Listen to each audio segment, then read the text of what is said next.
بسم الله الرحمن الرحيم الحمد لله رب العالمين والصلاة والسلام على أشرف المرسلين سيدنا محمد وعلى آله وصحبه وسلم أجمعين. سبحانك لا علم لنا إلا ما علمتنا إنك أنت العليم الحكيم. اللهم علمنا ما ينفعنا وانفعنا بما علمتنا يا كريم. Dear colleagues, we are continuing the series of female pelvic imaging, and we have finished with the anatomy and the techniques, and also we have finished with the uterine pathology. And now we are going to discuss the ovarian lesions, and this will be handled on two lectures. The first one will deal with some of the benign ovarian pathology, and the second one will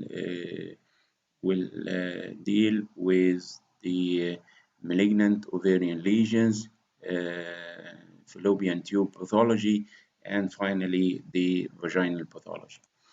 Then these are the topics we'd like to handle in these coming two lectures: the anatomy and techniques, ovarian cysts, benign ovarian neoplasms, malignancies, fallopian tube pathology, pelvic congestion syndrome, and finally the vaginal pathology.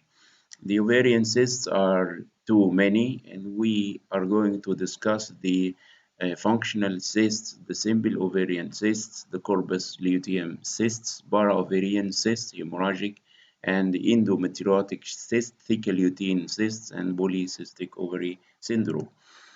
And you know that the ovary have cyclic changes, and you know that the follicles start to mature until the development of the Graafian follicle, which will ovulate and degenerate into the corpus luteum and finally into the corpus albicans. That's to say, each ovary during any time of the menstrual cycle will contain a number of follicles which will appear as cystic fluid filled structures within the ovary itself. And this is the usual appearance of the ovary by transvaginal ultrasound. You see some of the follicles appearing as cystic hypoechoic structures, usually arranged on the periphery of the ovary, and they are usually of different sizes.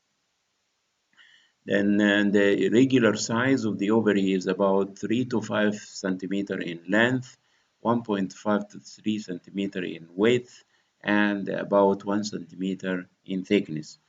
The CT is the least sensitive in the imaging modalities compared to ultrasound and MRI in evaluation or in the detection of the normal ovaries.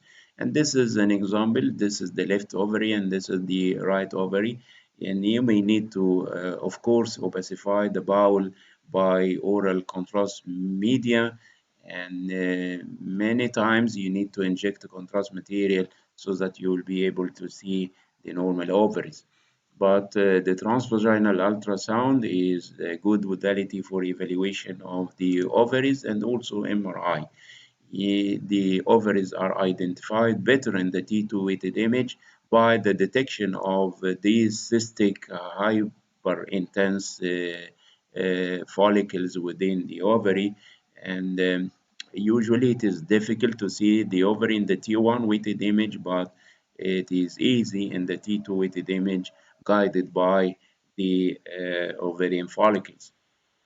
And this is the normal appearance of the ovary in T2 weighted image, and this is another appearance, and you see multiple variable sized cystic lesions within the ovary, as you can see in this T2 weighted images. And normal ovaries will contain a number of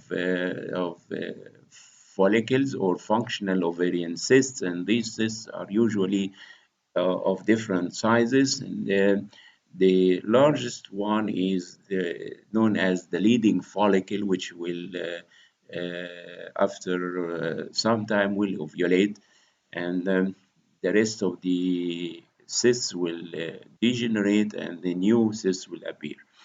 This is the appearance of the normal ovary by CT scan on the right side. And the corpus luteum cyst is the sequelae of ovulation, and this cyst usually represents the leading follicle after ovulation. It usually contains some blood, and that's why it will appear of bright signal in the T1 and T2 weighted images. This corpus luteum cyst may persist for 2 or 3 menstrual cycles, and this cyst may produce progesterone, resulting in delayed menstruation or bleeding abnormalities. And this is just an example by MRI T2 and T1 fat suppressed images. And you see this is the corpus luteum cyst. These are the Graafian follicles. And the cyst appears to some extent of high signal in the T1 and T2 weighted image, denoting the presence of blood elements. And this is another example of corpus luteum cyst. And in the coronal T1 and T2, and in T1 post contrast, you see the cyst with some faint high signal rim inside, representing the blood products. And in the post contrast study, you can see some marginal enhancement. Then many times you are able to see also some of the fibroids within the uterus. And considering congenital ovarian anomalies, most of these anomalies are extremely rare.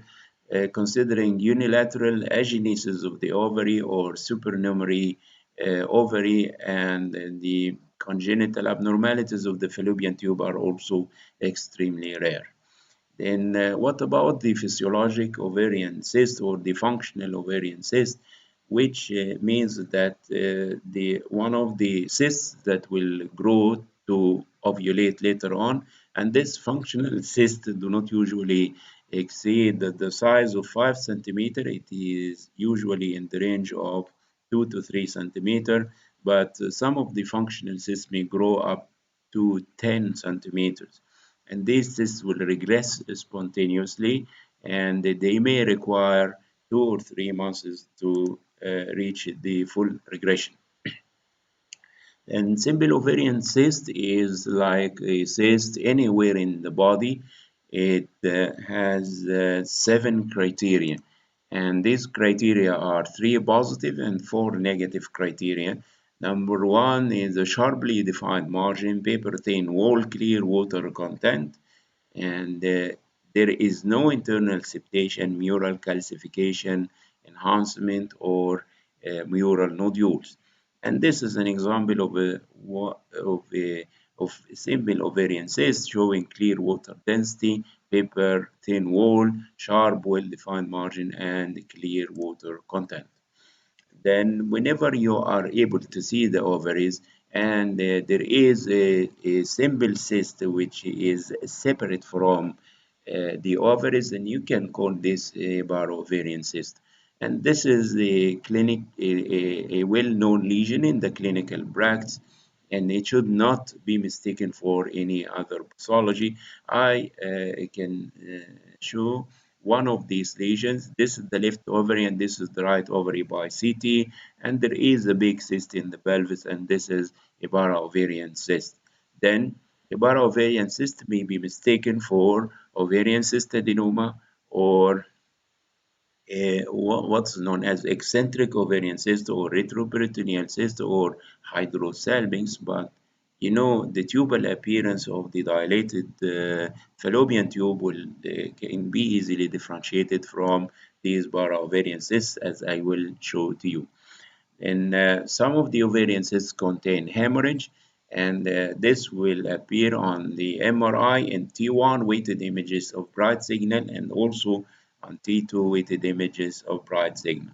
Hemorrhage is a well-known finding in corpus luteum cyst, and it also may occur in the functional cysts.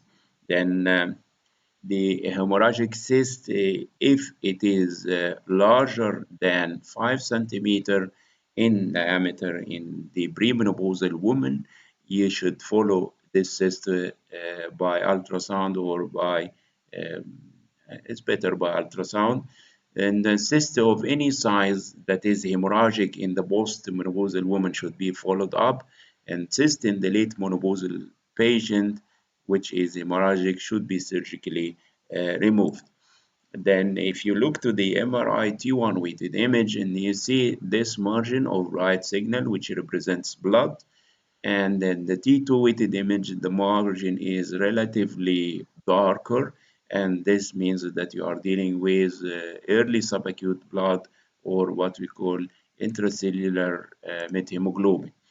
And whenever you are confronted by a cyst which is of high signal in the T1 weighted image, and you should have some of the sequences which is suppress fat in order to be sure that you are looking at is not fat but blood. And this is an example here, the cyst in the T1 and T2 weighted image, and in the stir image or any of the fat suppressed images, you see that the cyst is not suppressed, meaning that it contains blood. Then one of the hemorrhagic cysts occurring in the ovary is the ovarian endometriosis or the chocolate cyst or the endometriotic cyst. And this cyst will appear due to the presence of ectopic endometrium within the ovary, and the cyst is usually small in the range of 2 to 5 centimeter but may reach up to 20 centimeter in size. The cyst contains degenerated blood flowing following repeated cyclic hemorrhage. And you know that ectopic endometrium and occur in all these areas, and the ectopic endometrium in the myometrium is known as adenomyosis, and this is the only endometrium which does not show cyclic changes, but endometriosis can commonly occur in the ovaries, in the broad ligament, anterior cul-de-sac, posterior cul-de-sac, ureterosacral ligament, the tubes, the colon, and the ureter. And frequently, the endometriotic cyst will appear like this by MRI, by ultrasound. This is the simple cyst, which is hypoechoic with posterior acoustic shadowing. But the endometriotic cyst containing blood will appear with internal echoes, as you can see, with no posterior acoustic enhancement. And one of the criteria for endometriotic cyst to differentiate it from a hemorrhagic ovarian cyst is what's known as the shading sign.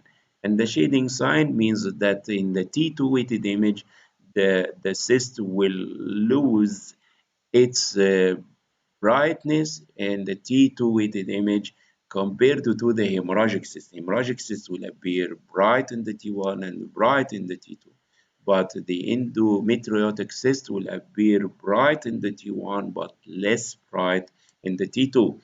And this is an example. This is a T1 weighted image. You see the hemorrhage, and you see in the T2 weighted image some decrease of the signal, and this is what we call the shading sign. Also, one of the signs that can help you to suspect the possibility of an endometrioma is the presence, the concomitant presence of uterine adenomyosis. And this is very thickened to myometrium with loss of the definition of the junction zone, as I have mentioned before. And this is diagnostic of adenomyosis, and this is an endometrioma in the ovary. Then look at these images. This is T1, T2, and T1 fat suppressed image. In the T1, the cyst is bright, containing internal septation, and there is drop of the signal in the T2 weighted image, and this is known as the shading sign. While with fat suppressed images, the lesion is not suppressed, meaning that it contains blood, not fat. Then ovarian endometriosis can be easily discriminated from a hemorrhagic ovarian cyst by the drop-off signal in the T2 weighted image or by the shading sign. From ovarian dermoid cyst by the fat suppressed images, the fat in the dermoid will be suppressed from cystic ovarian neoplasms and from tube ovarian abscesses, as I will mention later on. Then we came to the ovarian hyperstimulation syndrome or the theca lutein cysts. And these cysts this disease is uncommon and is usually developed in relation to elevated human chorionic gonadotrophin in blood. And these cysts the disease will be bilateral, and there are many big cysts in both ovaries. The ovaries are enlarged and they contain sizable cysts, not similar to the normal ovary, which contains cysts of different sizes, as I have mentioned before. Then this is an example of a theca lutein cyst. Sorry, this is an example of ovarian hyperstimulation syndrome, and you can see some of the sizable cysts in the ovary by ultrasound. Theca lutein cysts are large cysts, hypoechoic on ultrasound. They do not show some vascularity on Doppler examination, and the CT will show the typical appearance of a simple cyst with no mural thickening or nodules or enhancement, as you can see here in this case of a patient with a hydatiform mole, which is one of the causes of elevation of human chorionic gonadotrophin in the blood. You see both ovaries are markedly enlarged. They contain a lot of cysts uh, uh, of sizable of large size, and you see the some ovarian tissue in between. Then this is the gestational trophoblastic disease, which results from abnormal proliferation of the trophoblastic tissue, and this will result in one form of these forms: the hydatiform mole, which may be complete or partial, the invasive mole, and the choriocarcinoma. In these patients, women above 40 and below the age of 20 years are at higher risk of developing this trophoblastic disease. And the clinical presentation will be in the form of enlargement of the uterus and the no menstruation, high levels of human chronic gonadotrophin, hyperemesis, and hypertension, and both ovaries being overstimulated will show multiple sizable bilateral cystic lesions. And this is the story of the trophoblastic disease. Either it may present in the form of complete form or partial form or invasive mole or chorionic or choriocarcinoma. The complete form is the commonest one, and in the uterus there is no fetus, and the human chorionic gonadotrophin is markedly elevated, and this may progress either to an invasive mole or to a choriocarcinoma. In cases of invasive mode, there is distortion of the uterine zonal anatomy, and you see in intrauterine soft tissue masses invading the myometrium and may extend into the parametrium as well. In the partial form, there may be some components of a fetus with moderately elevated human chorionic gonadotrophins in blood. And this is the appearance of choriocarcinoma by ultrasound.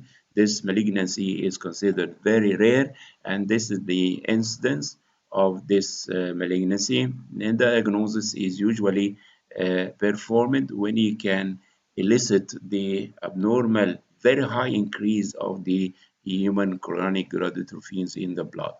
And this is the ultrasound. You see the uterus is occupied by this abnormal echogenic mass. By MRI, the uterus is markedly enlarged. There may be focal endometrial masses. You see these irregular masses, and the tumor is highly vascular. You can see signal void vessels, which are not evident in this case, and consequently there may be hemorrhage and necrosis. The high beta human chorionic gonadotropin, which is still rising or reaching a plateau in about 8 to 10 weeks following evacuation of a molar pregnancy, suggests the development of invasive or metastatic trophoblastic disease. And this is the appearance of choriocarcinoma by CT. The uterus is enlarged, the endometrial cavity is very irregular, and there are extensive hypervascularity of the lesion and in the parametrium as well. This is by MRI. This is the choriocarcinoma T1, T2 weighted image, and T1 post-contrast fat suppressed sagittal image in a patient with vaginal bleeding in the serum. Beta human chorionic gonadotropin is about 12,114 milli-unit per milliliter. Then you see the irregular mass within the uterine cavity. You see the invasion of the myometrium in the enhanced image. And many times you can detect calcium, and the calcium is detected better by CT scan, and you see there is a mass in the uterine cavity which contains calcium, and you can also appreciate the invasion of the myometrium. And choriocarcinoma is a rare malignancy and is diagnosed by the elevation of beta human chorionic gonadotropin in blood. It appears as a solid lesion with myometrial invasion, which may simulate endometrial carcinoma. And the lesion tends to invade the myometrium, and these are some of the appearances of choriocarcinoma. 50% arises from a non-molar pregnancy, 30% follows abortion, and 20% follow a normal pregnancy. And metastases from choriocarcinoma can affect most commonly the lung, then may affect the vagina and the pelvis, the liver, and the brain. Then this is a female patient, 33 years old, with vaginal bleeding, and the uterus is very big. The endometrial cavity is distended. There is a regular endometrial myometrial interface, and you see the ovaries are studded by multiple sizable cystic lesions. This is also a trophoblastic disease, or the uterus is enlarged, and you see some calcium within the uterine cavity. You see the mass, you see irregular endometrial myometrial interface. Then the polycystic ovary syndrome is a disease which may result from abnormal gonadotropin secretions resulting in chronic anovulation. It affects about 50 to 10% of the women in the reproductive age, and 50% of the patient may be infertile. Then the polycystic ovary syndrome can be associated with the pelvic venous congestion syndrome, which I will mention later on. Then what is the story of polycystic ovary? Normally, in the childbearing period, there are 5 to 7 small follicles in each ovary. And at the start of the menstrual cycle, the follicles grow to reach the maturation and hatch an egg. One follicle, which is known as the leading follicle, will grow to reach about 2 centimeters and ovulate. Then the remaining follicles will degenerate and the new follicles will appear. And in the normal conditions, the ovary contains or maintains a constant number of small follicles throughout the menstrual cycle. But in cases of polycystic ovary syndrome, the ovary contains 2 or 3 times the normal number of the follicles, and there is failure of selection of a leading follicle. Most of the follicles are in the range of the same size, and as a result, the follicles will escape degeneration and they persist in the ovary. New follicles will appear, the number of the follicles will increase. The follicles are hormonally active, they produce androgen, and this will result in manifestations of the virilization, such as excess body hair, acne, and baldness.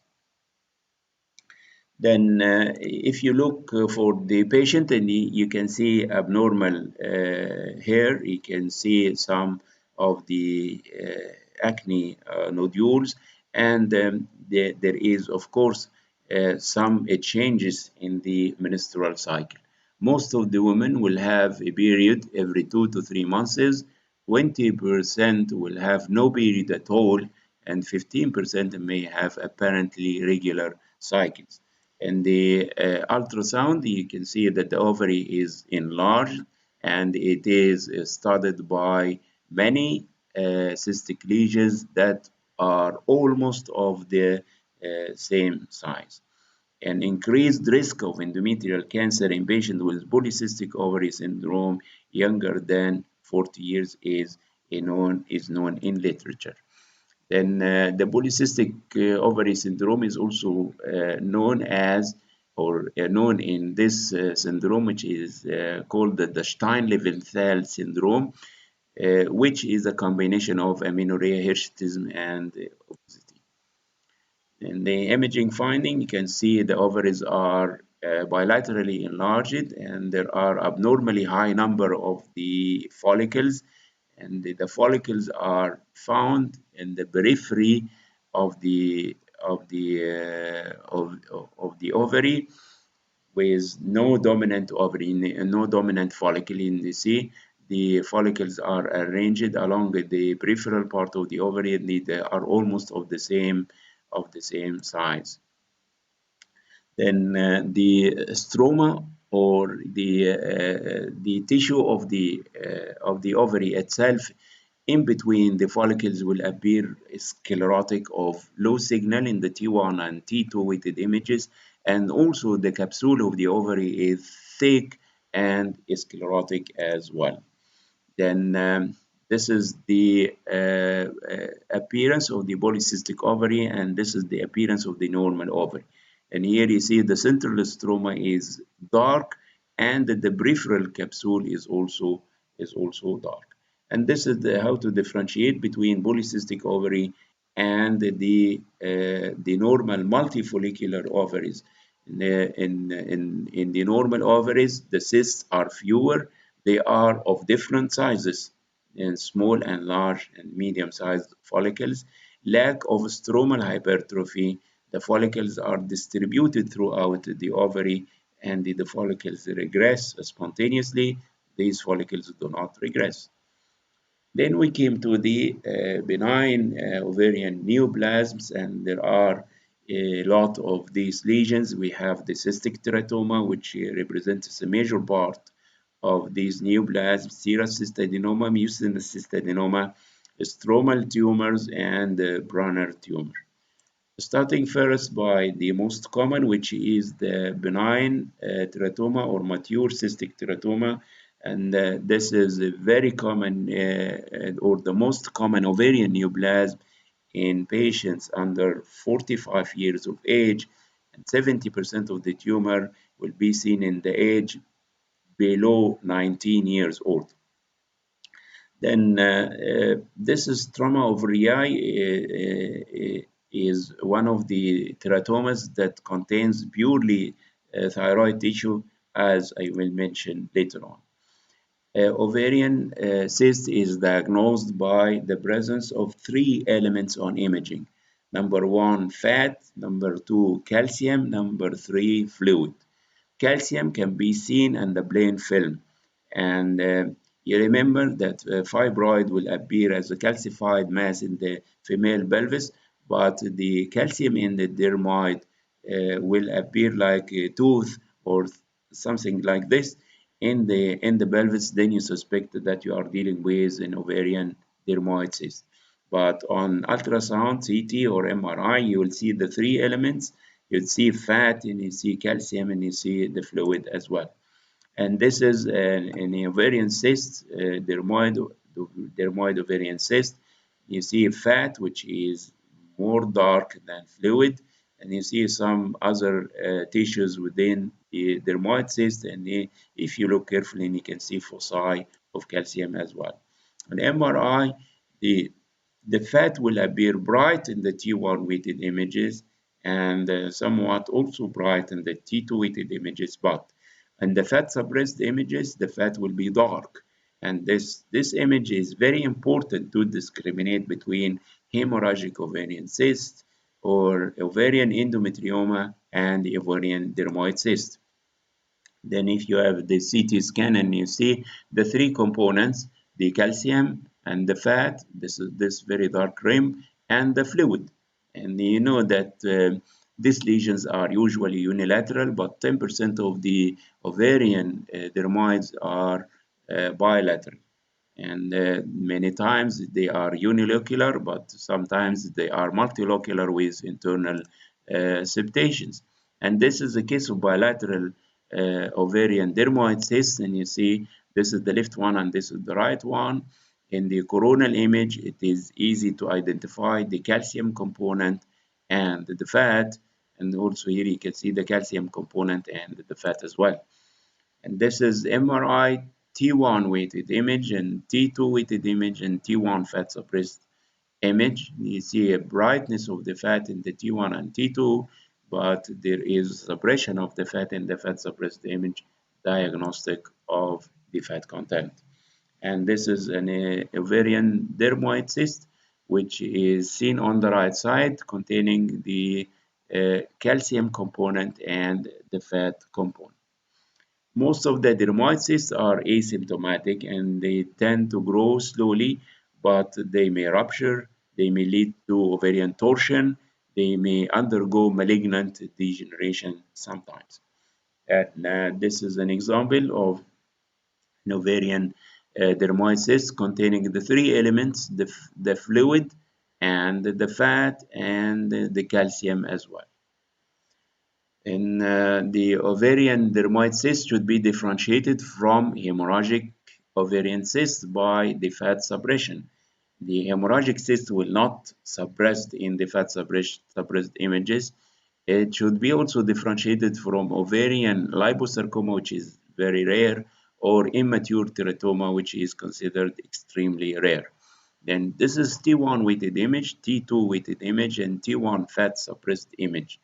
On the T1, the fat is bright and somewhat bright in the T2, but it is suppressed in the fat suppressed images. Then there are two types of ovarian cystadenoma, the serous and the mucinous cystadenoma. And 40% of benign ovarian tumors are of this cystadenoma. And after menopause, they account for up to 80% of the benign ovarian neoplasms, while they represent 40% in the reproductive age. And the incidence of serous cystadenoma bilaterally is about 20%, while the mucinous cystadenoma bilaterally is about 2%.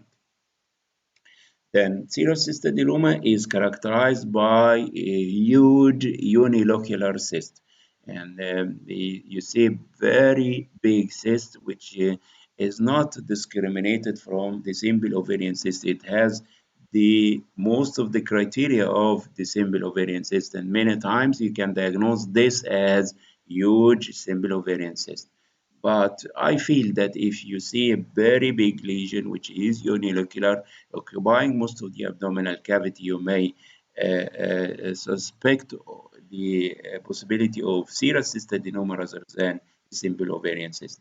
And this is a good example of a female 17 years old with a big cyst occupying most of the abdominal cavity. The cyst is unilocular and fulfilling most of the criteria of the typical simple ovarian cyst.